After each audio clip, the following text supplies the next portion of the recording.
Influência perniciosa das ideias materialistas sobre as artes em geral.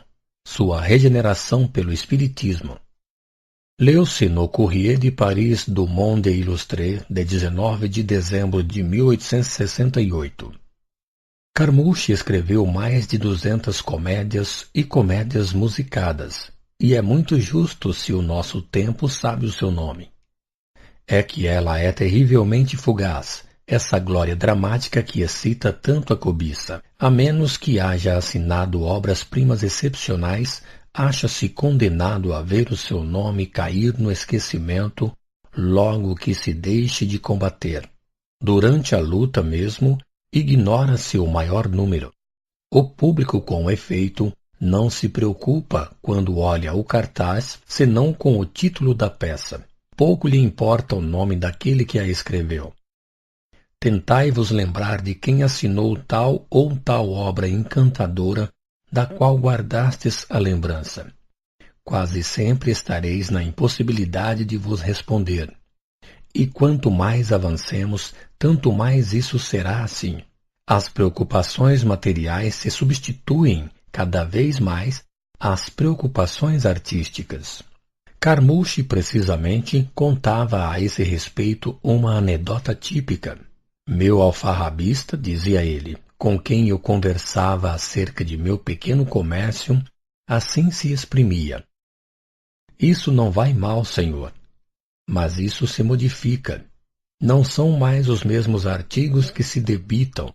Outrora, quando eu via vir a mim um jovem de 18 anos, 9 sobre 10 vezes era para me pedir um dicionário de rimas. Hoje é para me pedir um manual de operações da bolsa. Se as preocupações materiais se substituem às preocupações artísticas, isso talvez possa ser de outro modo quando se esforça por concentrar todos os pensamentos do homem sobre a vida carnal e destruir nele toda a esperança, toda a aspiração além desta existência. Essa consequência é lógica, inevitável, para aquele que não vê nada fora do pequeno círculo efêmero da vida presente. Quando não se vê nada atrás de si, nada diante de si, nada acima de si, sobre o que pode concentrar o pensamento se não for sobre o ponto onde se encontra? O sublime da arte é a poesia do ideal que nos transporta para fora da esfera estreita de nossa atividade. Mas o ideal está precisamente nessa região extramaterial onde não se penetra senão pelo pensamento, que a imaginação concebe se os olhos do corpo não a percebem. Ora, que inspiração o espírito pode aurir no espírito do nada? O pintor que não tivesse visto senão o céu brumoso, as estepes áridas e monótonas da Sibéria, e que cresce que ali está o universo, poderia conceber e descrever a luz e a riqueza de tom da natureza tropical? Como quereis que os vossos artistas e os vossos poetas vos transportem para as regiões que não veem por seus olhos da alma, que não compreendem e nas quais mesmo eles não creem? O espírito não pode se identificar senão com aquilo que sabe ou que crê ser uma verdade, e essa verdade mesmo moral torna-se para ele uma realidade que exprime tanto melhor quanto a sente melhor. E então, se a inteligência ele junta a flexibilidade do talento, faz passar as suas próprias impressões nas almas dos outros. Quais impressões, contudo, pode provocar aquele que não as tem? A realidade para o materialista é a terra. Seu corpo é tudo, uma vez que fora dele nada há, uma vez que mesmo o seu pensamento se extingue com a desorganização da matéria, como o fogo com o combustível. Ele não pode traduzir para a linguagem da arte senão o que vê e o que sente. Ora, se não vê e não sente senão a matéria tangível, não pode transmitir outra coisa. Onde não vê senão o vazio, não pode nada aurir. Se aventura nesse mundo desconhecido para ele, ali entra como um cego, e, apesar de seus esforços para se elevar ao diapasão do ideal, permanece sobre o terra a terra como um pássaro sem asas. A decadência da arte neste século é o resultado inevitável da concentração das ideias sobre as coisas materiais, e essa concentração, a seu turno, é o resultado da ausência de toda crença na espiritualidade do ser. O século não colhe senão o que semeou. Quem semeia pedras não pode recolher frutas.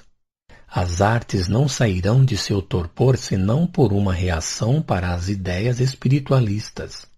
E como o pintor, o poeta, o literato, o músico poderiam ligar seu nome a obras duráveis quando, para a maioria, não creem eles mesmos no futuro de seus trabalhos. Quando não percebem que a lei do progresso, essa força invisível que arrasta atrás de si os universos sobre os caminhos do infinito, lhes pede mais que pálidas cópias de criações magistrais dos artistas do tempo passado. Lembra-se dos Fídias, dos Apeles, dos Rafaéis, dos Miguéis Ângelos, faróis luminosos que se destacam na obscuridade dos séculos decorridos como brilhantes estrelas no meio de profundas trevas. Mas quem pensa anotar o clarão de uma lâmpada lutando contra o brilhante sol de um belo dia de verão? O mundo caminha a passos de gigante desde os tempos históricos. As filosofias dos povos primitivos se transformaram gradualmente. As artes que se apoiam sobre as filosofias, que delas são a consagração idealizada, deveram elas também se modificar e se transformar. É matematicamente exato dizer que, sem crença, as artes não têm vitalidade possível e que toda transformação filosófica conduz necessariamente a uma transformação artística paralela. Em todas as épocas de transformações, as artes periclitam porque a crença sobre a qual se apoiam não é mais suficiente para as aspirações aumentadas da humanidade, e que os princípios novos, não sendo ainda adotados de maneira definitiva pela grande maioria dos homens, os artistas não ousam explorar, senão hesitantes, a mina desconhecida que se abre sobre os seus passos. Durante as épocas primitivas, em que os homens não conheciam senão a vida material, onde a filosofia divinizava a natureza, a arte procurou, antes de tudo, a perfeição da forma. A beleza corpórea era, então, a primeira das qualidades. A arte dedicou-se a reproduzi-la, a idealizá-la. Mais tarde, a filosofia entrou num caminho novo. Os homens, progredindo, reconheceram acima da matéria uma força criadora e organizadora, recompensando os bons, punindo os maus, fazendo da caridade uma lei, um mundo novo. Um mundo moral se edifica sobre as ruínas do antigo mundo.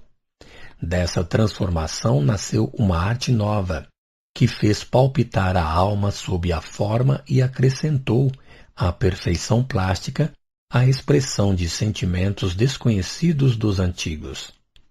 O pensamento viveu sob a matéria. Ele, porém, revestiu as formas severas da filosofia cuja arte inspirava.